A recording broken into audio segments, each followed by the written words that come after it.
So City on a Hill, you were our MC, and one of the reasons, because I want to talk a little bit about the a level of humor and the power that you see in humor as far as combined with the gospel. I know. Yeah, I love that question. I don't think I've ever been asked that before, but I think it is a gift, like you're saying, and it's one of those things where I always tell this to my wife, and sometimes she doesn't appreciate it because, she's around me 24/7. Yeah, she's tired, Zach. She's tired. But to every joke, there is a truth to it. There's a small truth to it, and that little bit of truth is something that you can either let it be offensive or you can let it, be something that you laugh off and you brush off. So you're taking somebody to a place where, not in all scenarios with humor, but in some scenarios, you're taken to a place that really just impacts them in a negative way, and you're putting a spin on it to make them see it in a lens that's actually very positive and actually very life-giving, and a way that that lifts up people's energies and environment and experiences. And that's why some of my favorite comedians are the ones that are like Louis C.K. I know he's been in the news before, sorry, but he goes into this place where he's like he'll talk about like the worst thing, but then on the other side of it, you start to have a different perspective where you're like, oh, that's great. Like, I never thought of it that way. You know, and I think that's the power of humor.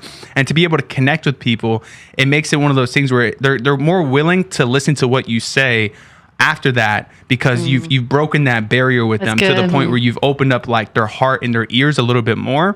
And that's why I truly love what I do for a living as well, about writing wedding speeches, because I'll like a best man speech, for instance, I'll load the front up in the introduction with jokes, and then we'll get to the serious stuff because you've broken that tension. You're giving people this opportunity to, like, they like you for one, they want to hear more what you have to say, they're anticipating another joke, and next thing you know, you're able to squeeze in the things that you really want to say about that person that may be vulnerable or a little bit heartfelt or a little bit like, I don't really want to say that, but you sprinkled it in with funny. It's good. That's good. And a lot of the speeches that I've seen firsthand from the weddings I've gone to have been terrible, horrible. Like, there's no flow to it, no structure, no jokes, all just like, one time when we met, I was in a dark place in my life and she was there for me. It's always so like, it's always so like dry, and you're like, oh gosh, like another one of these, huh? You're just like, my heels, I gotta get these heels off. My feet are killing me. Just move it along. Yeah. So I truly love, and then even I love Father of the Bride speeches, just because I just picture just like a sarcastic, like Tim Allen kind of guy up there, just talking about his, like, he doesn't really want to be there. He just paid all this money for this wedding, So I try to have jokes like